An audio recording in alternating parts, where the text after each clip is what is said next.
Hello ಸುವರ್ಣ ನ್ಯೂಸ್ಗೆ ಸ್ವಾಗತ. ನಾನು ಚೇತನ್. ನನ್ನ ಜೊತೆ ಇದ್ದಾರೆ ನವೀನ್ ಕೊಡಸೆ. ನೋಡಿರ್ಬೋದು, ಈಗಾಗಲೇ ಭಾರತ ಹಾಗೂ ಆಸ್ಟ್ರೇಲಿಯಾ ನಡುವಿನ ಮೂರನೇ ಟೆಸ್ಟ್ ಪಂದ್ಯದ ಮೊದಲ ದಿನ ಮುಕ್ತಾಯವಾಗಿದೆ.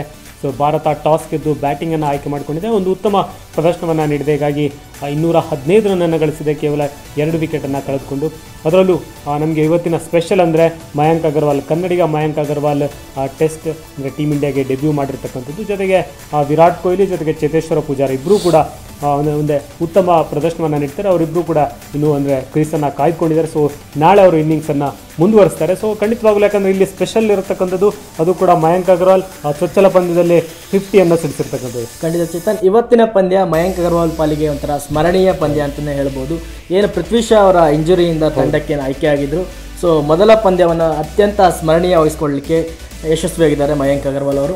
ಮಯಾಂಕ್ ಅಗರ್ವಾಲ್ ಇವತ್ತು ವಿರಾಟ್ ಕೊಹ್ಲಿ ಕೈಯಿಂದ ಕ್ಯಾಪ್ ಪಡೆಯೋದ್ರ ಮೂಲಕ ಅಂದರೆ ಭಾರತ ಪರ ಟೆಸ್ಟ್ ಪಂದ್ಯವನ್ನು ಆಡ್ತಾ ಇರುವಂಥ 295ನೇ ಆಟಗಾರ ಎನ್ನುವ ಕೀರ್ತಿ ಕೂಡ ಮಯಾಂಕ್ ಅಗರ್ವಾಲ್ ಅವರು ಪಾತ್ರರಾಗ್ತಾರೆ. ಹಾಗೆಯೇ ಸಿಕ್ಕ ಮೊದಲ ಅವಕಾಶವನ್ನು ಅತ್ಯಂತ ಯಶಸ್ವಿಯಾಗಿ ಬಳಸ್ಕೊಳ್ಳೋ ಮೂಲಕ ಅಂದರೆ ಅರ್ಧಶತಕ ಸಿಡಿಸೋದ್ರ ಮೂಲಕ ಯಶಸ್ವಿಯಾದ ಚೇತನ್. ಹೌದು, ಖಂಡಿತವಾಗ್ಲೂ. ಯಾಕಂದರೆ ಮಯಾಂಕ್ ಅಗರ್ವಾಲ್ ಪರ್ಫಾರ್ಮೆನ್ಸ್ ನೋಡಿದರೆ ಖಂಡಿತವಾಗ್ಲೂ, ಯಾಕಂದರೆ ಈ ಅಂದರೆ ಡೊಮೆಸ್ಟಿಕ್ ಸರ್ಕ್ಯೂಟಲ್ಲಿ ಆಗಿರ್ಬೋದು, ಯಾಕಂದರೆ ನೀವು ನೋಡಿರ್ಬೋದು ಪ್ರಥಮ ದರ್ಜೆ ಕ್ರಿಕೆಟ್ನಲ್ಲಾಗಿರ್ಬೋದು ಅಥವಾ ಈ ಹಿಂದೆ ಸಾಕಷ್ಟು ಉತ್ತಮ ಪ್ರದರ್ಶನವನ್ನು ನೀಡಿದ್ದಾರೆ. ಜೊತೆಗೆ ಅಂದರೆ ಟ್ರಿಬಲ್ ಸೆಂಚುರಿಯನ್ನು ಕೂಡ ಡೊಮೆಸ್ಟಿಕ್ ಸರ್ಕ್ಯೂಟ್ನಲ್ಲಿ ಸಿಡಿಸಿದ್ದಾರೆ. ಸೊ ಖಂಡಿತವಾಗ್ಲೂ ಇದಕ್ಕಿಂತ ಹಿಂದೆನೇ ಅವರಿಗೆ ಅವಕಾಶ ಸಿಗಬೇಕಿತ್ತು ಅಂತ, ಯಾಕಂದರೆ ನಾವು ನಿನ್ನೆ ಅವರ ಕೋಚ್ ಇರ್ಫಾನ್ ಸೇಠ್ ಹತ್ರ ಮಾತಾಡ್ತಿರ್ಬೇಕಾದ್ರೆ ಹೇಳಿದರು. ಯಾಕಂದರೆ ಅಂದರೆ ಮಯಾಂಕ್ ಅಗರ್ವಾಲ್ಗೆ ಈ ಹಿಂದೆನೇ ಅವಕಾಶ ಸಿಗಬೇಕಿತ್ತು, ಬಟ್ ರೈಟ್ ಟೈಮಲ್ಲಿ ಸಿಕ್ಕಿದೆ ಅನ್ನುವಂಥ ಮಾತನ್ನು ಕೂಡ ಹೇಳಿದರು. ಜೊತೆಗೆ ಒನ್ ಆಫ್ ದಿ ಹೆಚ್ಚು ಹೊತ್ತು ನೆಟ್ಸ್ನಲ್ಲಿ ಅಭ್ಯಾಸವನ್ನು ಮಾಡ್ತಕ್ಕಂಥ ಒಬ್ಬ ಆಟಗಾರ ಮಯಾಂಕ್ ಅಗರ್ವಾಲ್ ಅನ್ನೋಂಥದ್ದು ಅವರ ಕೋಚ್ ಹೇಳಿರ್ತಕ್ಕಂಥ ಮಾತು. ಖಂಡಿತವಾಗಲೂ ಅಂದರೆ ಇದೆಲ್ಲವೂ ಕೂಡ ಮಯಾಂಕ್ ಅಗರ್ವಾಲ್ಗೆ, ಜೊತೆಗೆ ಮಯಾಂಕ್ ಅಗರ್ವಾಲ್ ಸಾಕಷ್ಟು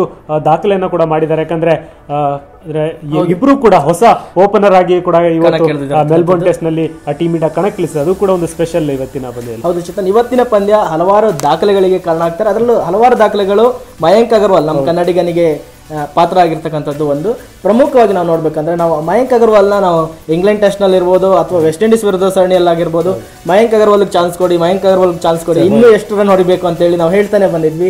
2017ರಿಂದ ಈಚೆಗೆ ಮಯಾಂಕ್ ಅಗರ್ವಾಲ್ ಅವರು ಒಟ್ಟು 4005 ರನ್ನನ್ನು ಬಾರಿಸಿದ್ದಾರೆ. ಒಟ್ಟು ಬರೀ 75 ಇನ್ನಿಂಗ್ಸ್ಗಳಲ್ಲಿ 56ರ ಸರಾಸರಿಯಲ್ಲಿ 4005 ರನ್ನನ್ನು ಬಾರಿಸಿದ್ರು. ಕೊನೆಗೂ ಅವರ ಶ್ರಮವನ್ನು BCCI ಗುರುತಿಸಿದೆ. ಹಾಗೆ ತಂಡಕ್ಕೆ ಅವಕಾಶವನ್ನು ಕೊಟ್ಟರು. ಏನು ರಣಜಿ ಪಂದ್ಯವನ್ನು ಆಡ್ತಾ ಇದ್ರು, ಅಲ್ಲಿಂದ ಡೈರೆಕ್ಟಾಗಿ ಮೆಲ್ಬರ್ನ್ ಪಿಚ್ಗೆ ಹೋಗ್ತಾರೆ. ಸೊ ಒಂದು ಉತ್ತಮ ಪ್ರದರ್ಶನ ತೋರ್ತಾರೆ.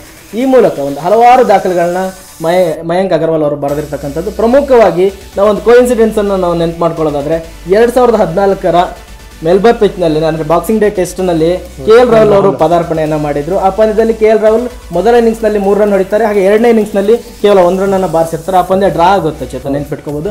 ಅದಾದ ನಂತರ ಇವತ್ತು ಏನು ಮಯಾಂಕ್ ಅಗರ್ವಾಲ್ ಅವರು ಅದೇ ಟೆಸ್ಟ್ ಪಂದ್ಯದಲ್ಲಿ ತನ್ನ ಸ್ನೇಹಿತ ಆಡಿದ ಡೆಬ್ಯೂಟ್ ಪಂದ್ಯದ ರೀತಿಯಲ್ಲೇ ಇವರು ಆಡಿರ್ತಾರೆ. ಆದರೆ ಈ ಪಂದ್ಯದಲ್ಲಿ ಇವರು ಅರ್ಧಶತಕ ಸಿಡಿಸಿ ಸ್ಮರಣೀಯವಾಗಿರ್ತಕ್ಕಂಥದ್ದು.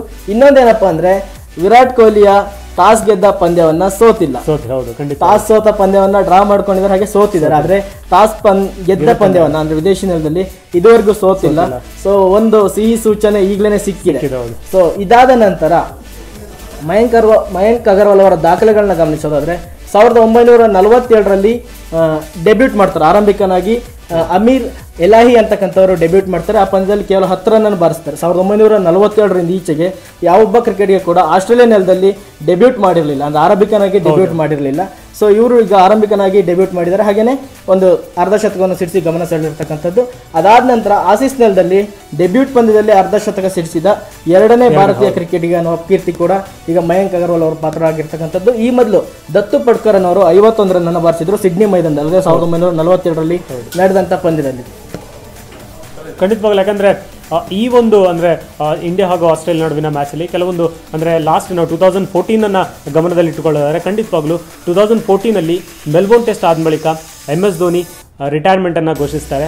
ಸೊ ಅದೊಂದು ಶಾಕಿಂಗ್ ಆಗಿತ್ತು. ಸೊ ಅಲ್ಲಿ ವಿರಾಟ್ ಕೊಹ್ಲಿ ಮತ್ತು ಟೀಮ್ ಇಂಡಿಯಾ ಕ್ಯಾಪ್ಟನನ್ನು ವಹಿಸ್ಕೊಳ್ತಾರೆ. ಸೊ ಇವಾಗ ಅಂದರೆ 2014ರಲ್ಲಿ ನೋಡಿದ್ರೆ ಖಂಡಿತವಾಗ್ಲೂ ಆ ಪಂದ್ಯ ಡ್ರಾ ಆಗಿತ್ತು MS ಧೋನಿ ಅವರ ಲಾಸ್ಟ್ ಮ್ಯಾಚ್. ಅದು ಡ್ರಾ ಆಗಿತ್ತು. ಯಾಕಂದರೆ ಅಲ್ಲಿ ಫಸ್ಟ್ ಬ್ಯಾಟಿಂಗ್ ಮಾಡಿದಂಥದ್ದು ಆಸ್ಟ್ರೇಲಿಯಾ ತಂಡ 530 ರನ್ನನ್ನು ಗಳಿಸಿತು.